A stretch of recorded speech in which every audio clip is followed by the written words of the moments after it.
Gagal bawa timnas lolos kualifikasi Piala Dunia 2026, Patrick Kluivert dipecat sebagai pelatih timnas.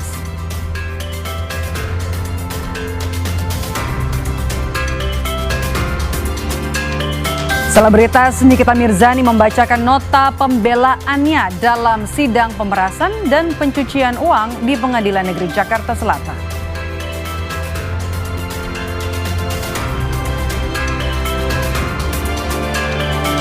Terpidana kasus narkoba Ahmad Zoni dipindahkan ke Lapas Nusa Kambangan usai terlibat peredaran narkoba di Rutan Salemba. Ahmad Zoni akan ditempatkan di lapas dengan pengamanan super ketat.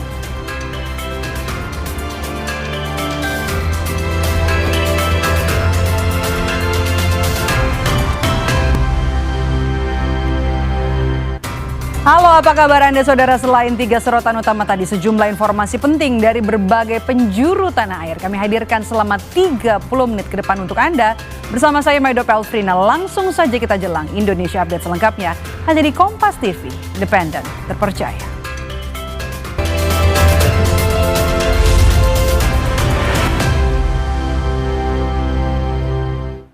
Informasi pertama kita datang dari petani yang memperingati Hari Pangan Sedunia dengan berunjuk rasa di kawasan Patung Kuda, Jakarta Pusat yang berlangsung ricuh. Polisi dan petani terlibat saling dorong saat aksi teatrikal hendak dilakukan pengunjuk rasa.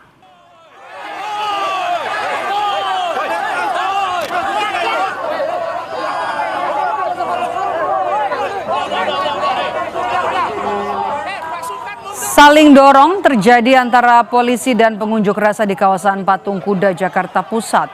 Awalnya para pengunjuk rasa ini hendak melakukan aksi teatrikal dengan membakar karung gabah. Kelompok Serikat Petani Indonesia sebelumnya berunjuk rasa dengan cara membuang gabah sebagai bentuk kekecewaan kepada pemerintah yang melakukan impor besar saat panen raya. Petani juga menyoroti revisi Undang-Undang Pangan yang masih dibahas di DPR.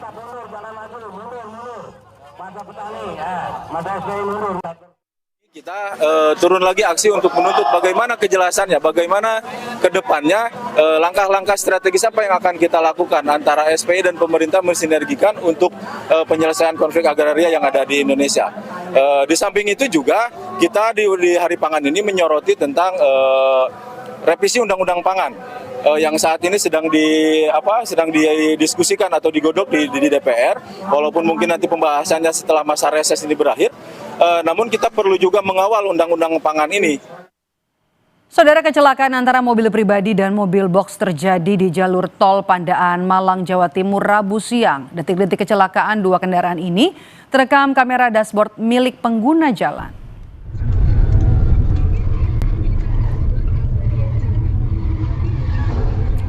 Seperti inilah detik-detik mobil box oleng menabrak mobil putih di jalur tol Pandaan Malang, tepatnya di kilometer 60, Desa Lemahbang, Kecamatan Sukorejo. Mobil box awalnya melaju dari arah Surabaya menuju Malang, namun sesampainya di lokasi kecelakaan, mobil box berkecepatan tinggi tiba-tiba oleng ke kiri hingga menabrak mobil lainnya yang menuju atau melaju dari arah yang sama. Akibat kejadian ini 3 orang dilarikan ke rumah sakit untuk mendapat perawatan. Sementara 2 kendaraan yang rusak parah dibawa ke eksit tol Purwodadi untuk menjadi barang bukti.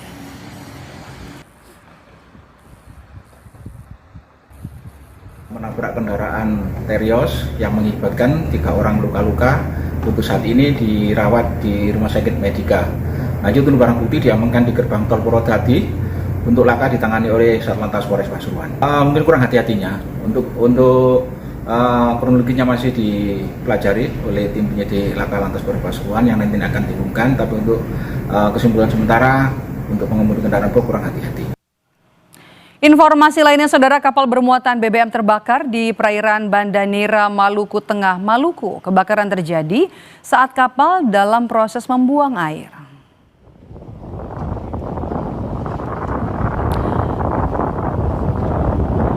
KM Sarana Perkasa yang membawa muatan BBM terbakar di perairan puluhan gunung api Banda Neira, Maluku Tengah.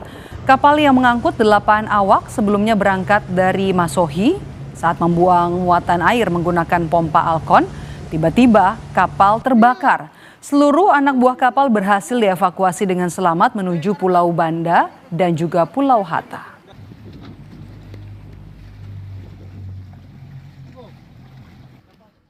Pada pukul 10.37 waktu Indonesia Timur, diberangkatkan satu tim rescue Posar Banda beserta tim SISAR menggunakan RIP milik Posar Banda menuju ke lokasi kejadian dan melaksanakan proses evakuasi terhadap 8 orang ABK tersebut. Kemudian pada pukul 10.55 waktu Indonesia Timur, tim SAR gabungan tiba di lokasi dan berhasil melaksanakan evakuasi terhadap 8 orang dalam keadaan selamat dan posisi saat ini korban di Pulau Banda. Kita ke berita kecelakaan kapal lainnya, Saudara. Dinas Tenaga Kerja dan Transmigrasi Provinsi Kepulauan Riau meninjau di lokasi insiden kapal MT Federal 2 yang terbakar di galangan kapal PT ASL Shipyard Indonesia, Tanjung Ucang, Kota Batam, Kepulauan Riau. Petugas melakukan investigasi adanya dugaan kelalaian keselamatan dan kesehatan kerja. Peninjauan ini merupakan usaha untuk melakukan pengawasan serta investigasi atas terulangnya kembali terjadinya insiden kapal MT Federal 2 yang terbakar. Pihak Disnaker Trans Kepulauan Riau melakukan investigasi bersama dengan Polda Kepulauan Riau dan juga Polresta Barelang guna memastikan penyebab terjadinya insiden ini. Hasil investigasi nantinya akan menjadi dasar penindakan lanjutan terhadap pihak yang bertanggung jawab, termasuk soal evaluasi penerapan prosedur keselamatan dan kesehatan kerja di lingkungan perusahaan.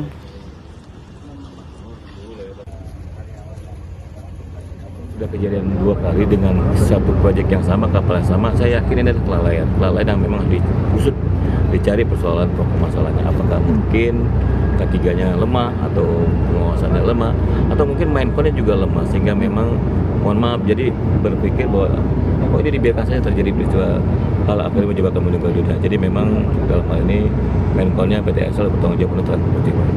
Kami kemarin sudah sampaikan juga sama teman-teman. Tadi pagi kami sudah turun juga bersama dengan PPNS sebenarnya dengan pengawas juga, dan kami memang nanti langsung sudah melakukan intent pemeriksaan, investigasi dan juga mungkin nanti barangkali mungkin melakukan validasi terkait masalah data dan audit sekaligus terkait masalah pengawasan ketiganya.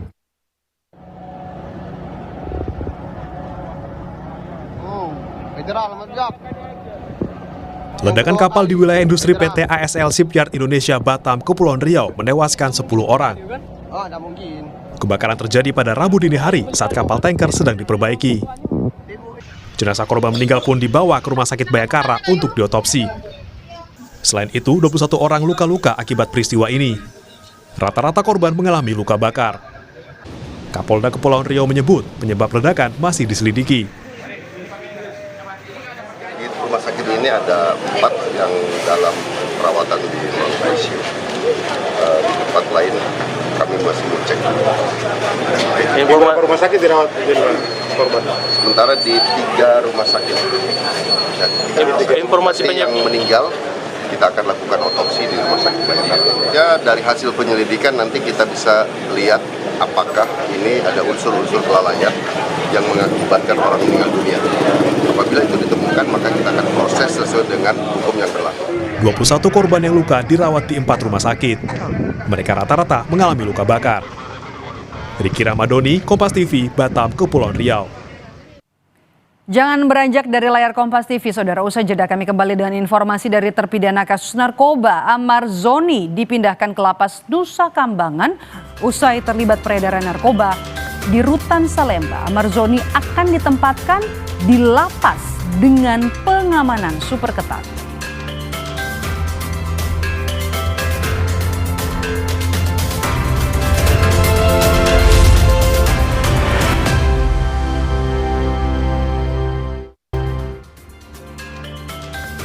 6 orang siswa masih dirawat di RSUD Lembang setelah menyantap paket MBG pada Selasa lalu. Kondisi siswa yang masih dirawat sudah membaik. Dari 51 siswa yang dirawat di RSUD Lembang, Kabupaten Bandung Barat, 45 orang sudah diperbolehkan pulang. Saat ini tinggal 6 orang siswa yang masih menjalani perawatan, namun kondisinya sudah mulai membaik. Sebelumnya seluruh siswa yang mendapatkan perawatan mengeluh sakit usai mengonsumsi paket MBG pada Selasa lalu. Mayoritas korban mengalami mual, pusing, dan sesak napas.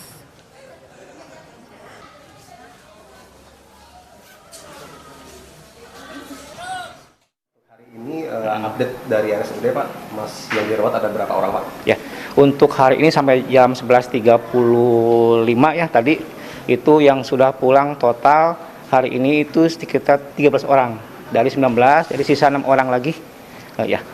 Kemungkinan juga nanti sampai sore mungkin tambah saya 1 orang lagi, sampai sore 1 orang lagi nambah karena kan terus kita lihat kondisinya kalau ada perbaikan kita pulangkan gitu. Mudah-mudahan sisa 5 dan besok bisa pulang semua gitu, harapan kita.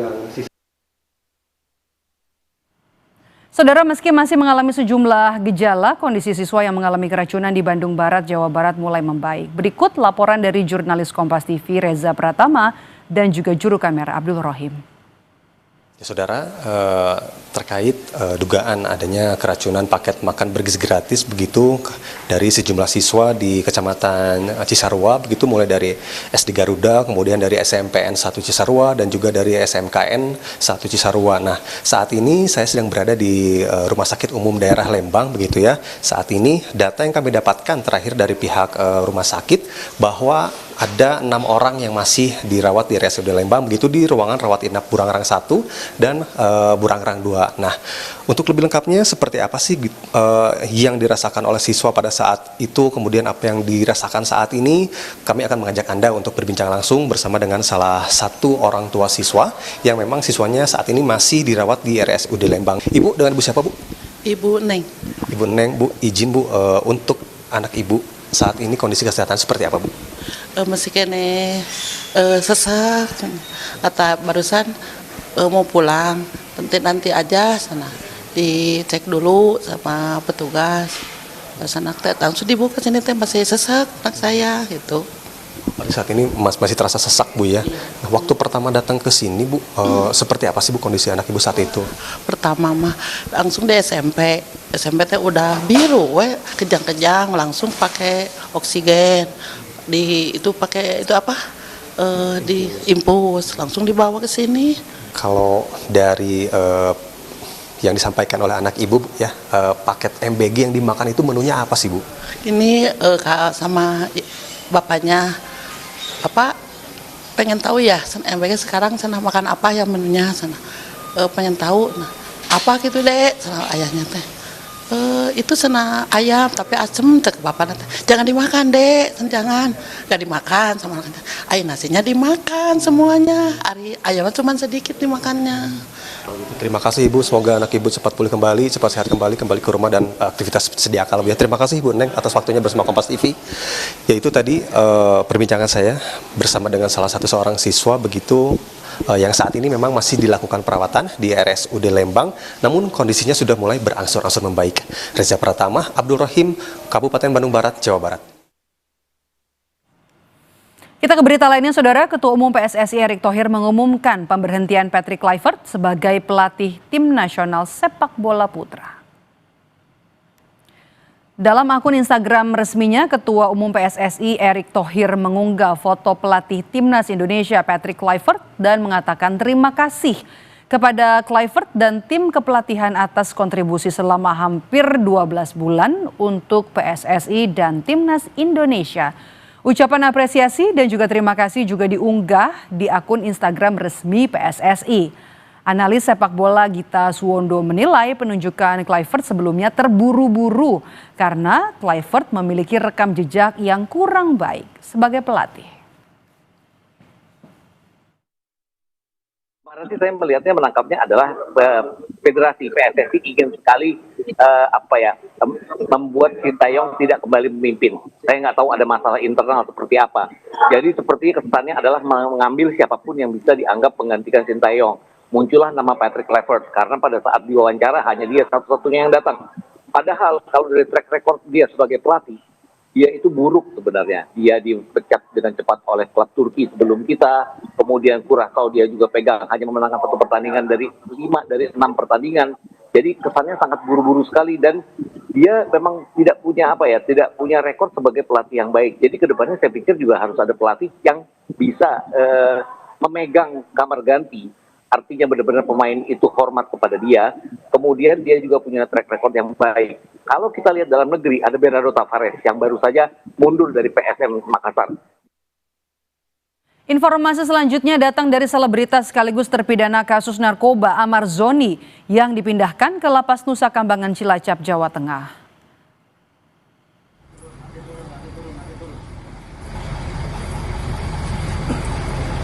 Ini adalah detik-detik saat selebritas sekaligus terpidana kasus narkoba Amar Zoni masuk ke mobil. Amar Zoni bersama napi lainnya berangkat dari Jakarta dan tiba di Lapas Nusa Kambangan pukul 7:43 menit. Amar nantinya akan ditempatkan di lapas dengan pengamanan super ketat.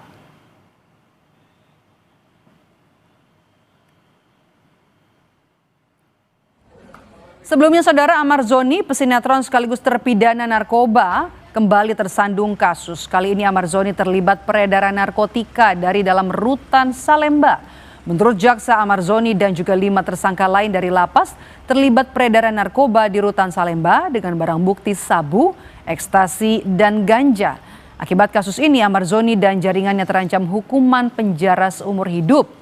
Amar Zoni sebelumnya pernah ditangkap di tahun 2017, 2023, dan 2024 dalam kasus narkoba.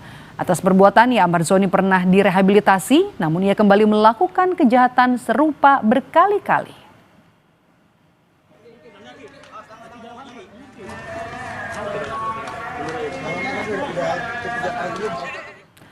Selebritas Nikita Mirzani membacakan nota pembelaannya dalam sidang pemerasan dan pencucian uang yang digelar di Pengadilan Negeri Jakarta Selatan.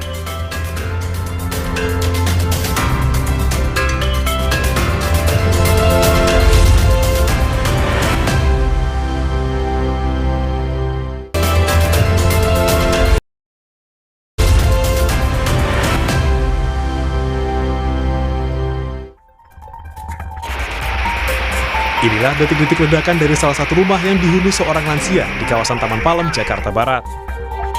Ledakan diduga akibat kebocoran dari tabung gas 12 kg saat pemilik rumah tengah menyalakan kompor.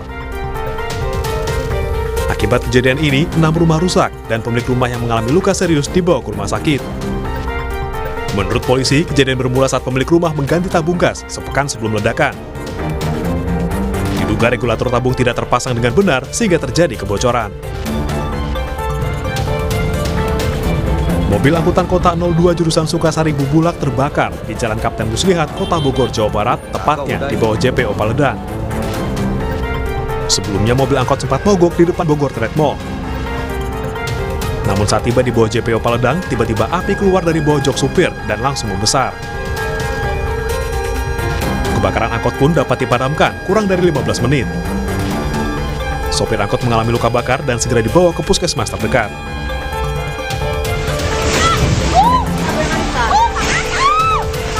Puluhan rumah di 2 kelurahan di Kabupaten Pinrang, Sulawesi Selatan disapu angin kencang. Kencangnya angin merusak sejumlah atap rumah. Tidak ada korban jiwa akibat peristiwa ini. BPBD Kabupaten Pinrang bersama TNI Polri masih mendata kerusakan untuk segera memberikan bantuan kepada korban terdampak.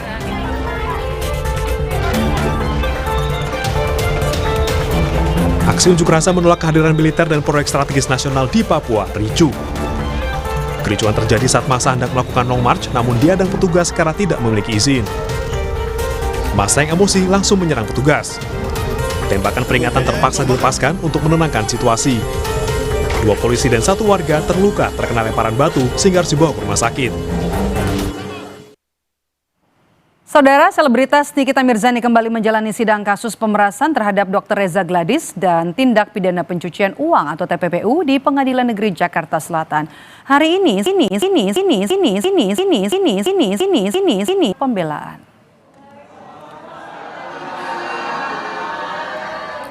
Nikita menyebut dirinya akan membacakan pledoi yang telah dibuatnya sendiri. Ia juga mengaku berpenampilan berbeda dari biasanya karena kritikan yang pernah dilayangkan pada dirinya. Dalam persidangan ini, Nikita melalui kuasa hukumnya menolak dakwaan dan tuntutan JPU karena dianggap tidak sesuai dengan fakta.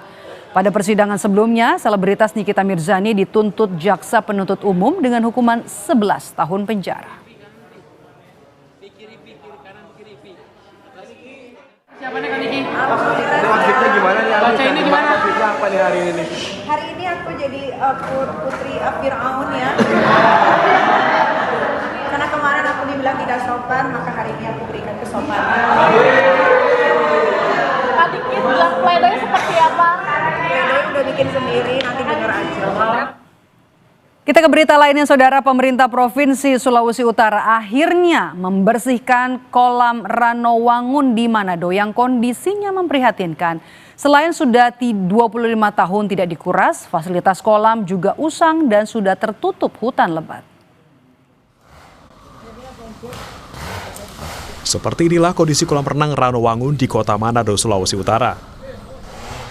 Bangunannya sudah rusak dan berlumut. Bagian atap podium nampak sudah berlubang dan hampir runtuh. Air kolam pun sudah menghijau dan penuh lumut, terakhir diganti dan dibersihkan 25 tahun lalu. Selain itu, kolam renang juga dikelilingi oleh pohon lebat. Kondisi yang memprihatinkan ini akhirnya perlahan mulai ditangani. Dinas Kehutanan, Satpol PP, dan BPBD Sulawesi Utara mulai membersihkan kolam renang pada Selasa siang. Pohon dan ranting di samping kolam renang ditebang, area tribun juga dibersihkan. Air kolam renang pun akan segera diganti menggunakan sumur bor dari pemerintah.